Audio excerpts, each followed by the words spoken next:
প্রচারের অন্তিম লগ্নে সাংসদ পরিমল শুক্লবৈদ্যের উপস্থিতিতে পাঁচগ্রামে বিজেপির বিশাল র্যালি।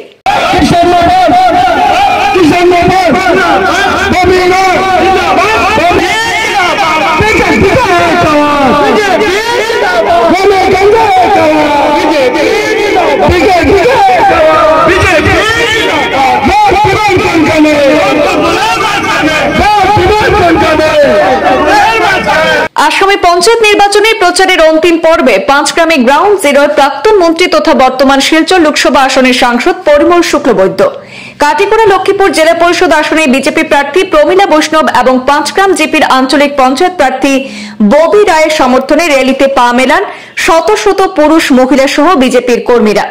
আজ বুধবার পাঁচগ্রাম সিদ্ধেশ্বর কপিরাশ্রম মন্দির থেকে র্যালি শুরু হয়ে জাতীয় সড়ক সহ বিভিন্ন এলাকা পরিক্রমা করে সেই র্যালি শেষে সাংবাদিকদের মুখোমুখি হয়ে সাংসদ পরিমল শুক্লবৈদ্য জানান, বিজেপির প্রতি মানুষের উৎসাহ দেখে তিনি আনন্দিত।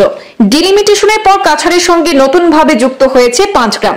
এবার পঞ্চায়েত নির্বাচনে কাটিগড়া লক্ষ্মীপুর জেলা পরিষদ আসন এবং পাঁচগ্রাম জিপিতে বিজেপির আঞ্চলিক পঞ্চায়েত প্রার্থীর জয় নিশ্চিত বলে দাবি করেন পরিমল শুক্লবৈদ্য। তিনি মানুষের উন্নয়নের স্বার্থে হাত উজাড় করে বিজেপিকে ভোট দেওয়ার জন্য আহ্বান করেছেন জনগণকে। আপনি সবাইকে আশীর্বাদ করুন, আমাদের মনের বাঞ্ছা যাতে পূর্ণ হয়। আর আপনারা যারা এলেন, আপনাদেরকে সঙ্গ দিতে কিছুক্ষণ আগে আমাদের মন্ডল সভাপতি যেভাবে বললেন যে আমরা এসেছি আপনাদেরকে আন্তরিকতার সঙ্গে শ্রদ্ধা জানাতে, যে আপনারা আছেন বলেই ভারতীয় জনতা পার্টির প্রার্থীরা সব জায়গায় আমরা লক্ষ্য করছি জিতে আসছেন। আজকে আপনারা এখানে একটু পদচারণা করবেন।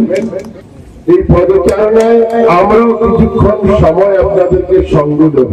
আমরা জানি পঞ্চায়েত নির্বাচন ঘোষণা হওয়ার সঙ্গে সঙ্গেই আপনারা মাঠে নেমেছেন, আপনারা আমাদের প্রার্থীর হয়ে কাজ করছেন। তো প্রার্থীর হয়ে কাজ তো প্রার্থী করতে পারেন না, আপনারা করছেন। আমাদের হাতে মাত্র আর একটা দিন প্রচারের আছে। আগামীকাল পর্যন্ত আপনারা মন ঢেলে প্রাণ ঢেলে ভারতীয় জনতা পার্টির বার্তা আপনারা প্রত্যেকটা ঘরে ঘরে পৌঁছে দিন। কারণ ভারতীয় জনতা পার্টি পঞ্চায়েত স্তরে যদি আমরা আমাদের যারা প্রার্থীরা আছেন তাদেরকে জিতিয়ে আনতে না পারি, তাহলে ভারতীয় জনতা পার্টি এই স্বপ্ন অধুরা থাকবে। আমরা জানি আপনাদের প্রার্থীরা জিতবেন। কেন জিতবেন? এই অঞ্চলের মানুষ স্বপ্ন দেখে সমাজ এবং মানুষের উন্নয়নের স্বপ্ন দেখে। এই অঞ্চলের মানুষ স্বপ্ন দেখে তার সন্তানের ভবিষ্যৎ সুন্দর করে নির্মাণ করা, আর এটা একমাত্র সম্ভব ভারতীয় জনতা পার্টির মাধ্যমে।